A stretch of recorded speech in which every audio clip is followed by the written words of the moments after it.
Malam itu hujan turun tanpa henti di kawasan Maguwo Harjo, Yogyakarta.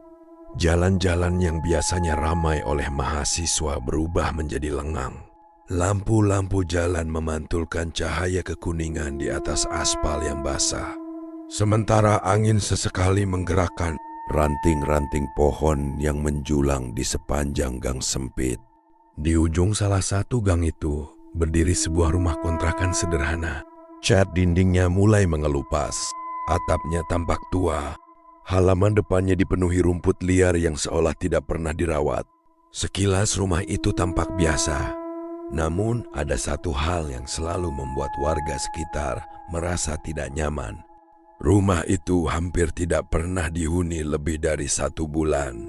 Setiap kali ada penyewa baru, mereka akan pergi dengan alasan yang sama. Tidak betah. Tak ada yang mau menjelaskan lebih jauh. Ketika ditanya lebih dalam, mereka hanya terdiam, lalu memilih menghindari pembicaraan. Konon, setelah tengah malam, rumah itu tidak pernah benar-benar kosong. Raka, seorang mahasiswa tingkat akhir yang baru pindah ke Yogyakarta untuk menyelesaikan penelitiannya. Karena uang tabungannya semakin menipis, ia mencari kontrakan murah di sekitar kampus. Hingga suatu hari, ia menemukan iklan sebuah rumah yang harga sewanya jauh lebih rendah dibandingkan kontrakan lain. Tanpa berpikir panjang, Raka langsung menghubungi pemiliknya. Seorang pria tua bernama Pak Hadi datang mengantarnya melihat rumah. "Kenapa murah sekali, Pak?" tanya Raka. Pak Hadi hanya tersenyum tipis. "Rumah ini sudah lama kosong, itu saja." Jawaban itu terdengar sederhana. Namun sepanjang mereka berkeliling rumah, Pak Hadi beberapa kali terlihat melirik ke arah lorong belakang. Seolah ada sesuatu yang membuatnya tidak nyaman. Saat Raka memutuskan menyewa rumah itu, Pak Hadi menyerahkan sebuah kunci tua yang sudah berkarat.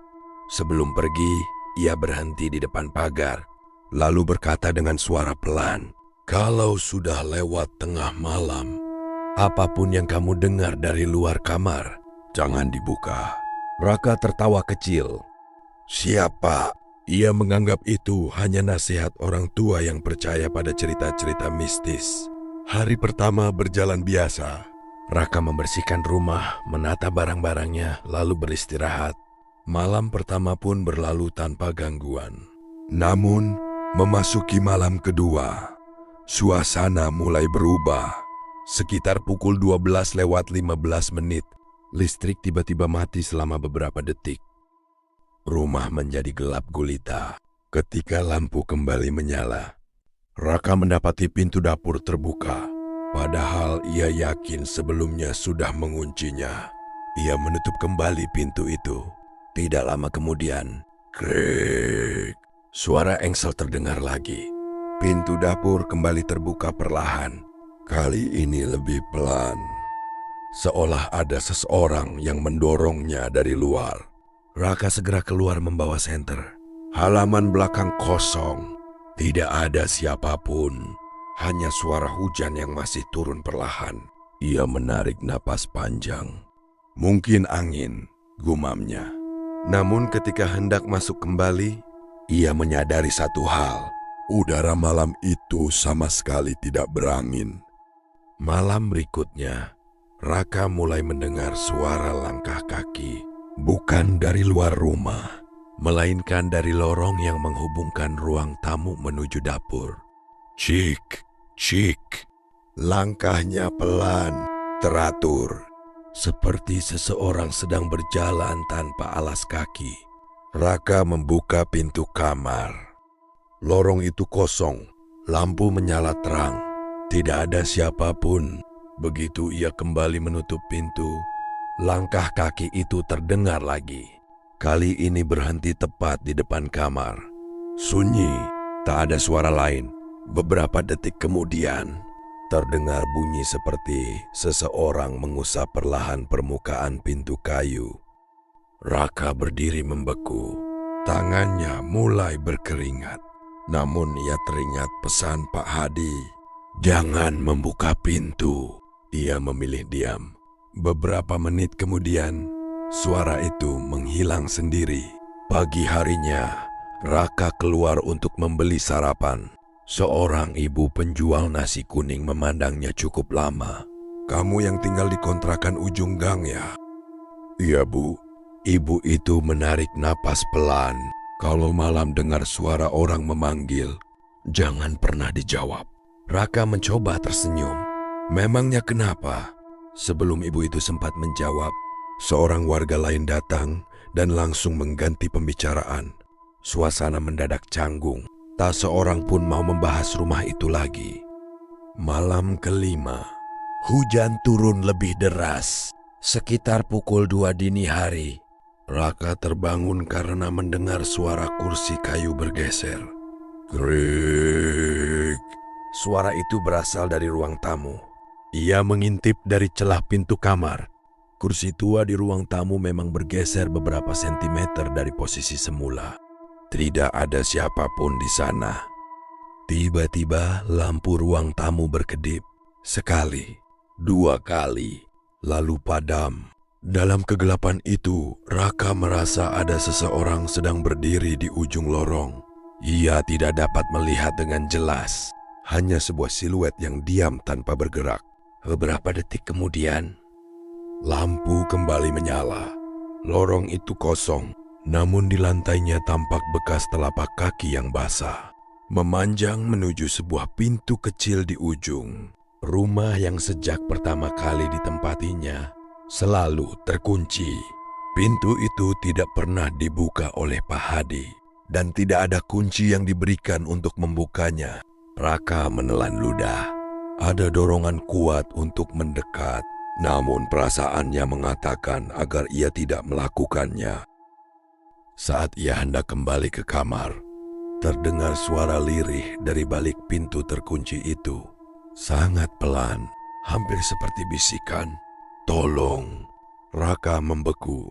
Suara itu terdengar seperti seorang perempuan yang meminta pertolongan. Ia melangkah perlahan mendekati pintu.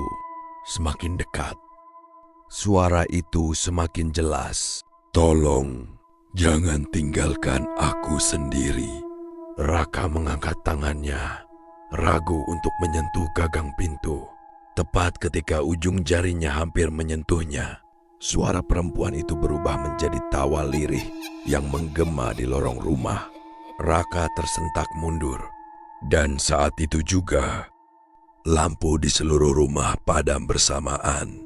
Dalam kegelapan, terdengar langkah kaki perlahan mendekatinya. Cik, cik, cik. Langkah itu berhenti tepat di depan Raka. Ia tak berani bergerak, tak berani bernapas terlalu keras. Lalu, sebuah suara berbisik sangat pelan terdengar di dekat telinganya. "Kamu tidak akan tinggal di sini sendirian." Raka terdiam.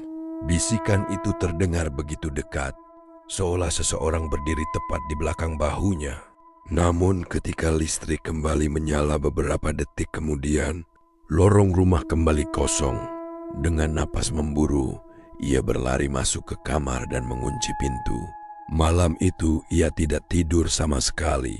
Saat fajar tiba, Raka memutuskan mencari tahu sejarah rumah tersebut. Beberapa warga menghindari pertanyaannya, hingga akhirnya seorang kakek yang tinggal tidak jauh dari kontrakan bersedia menceritakan.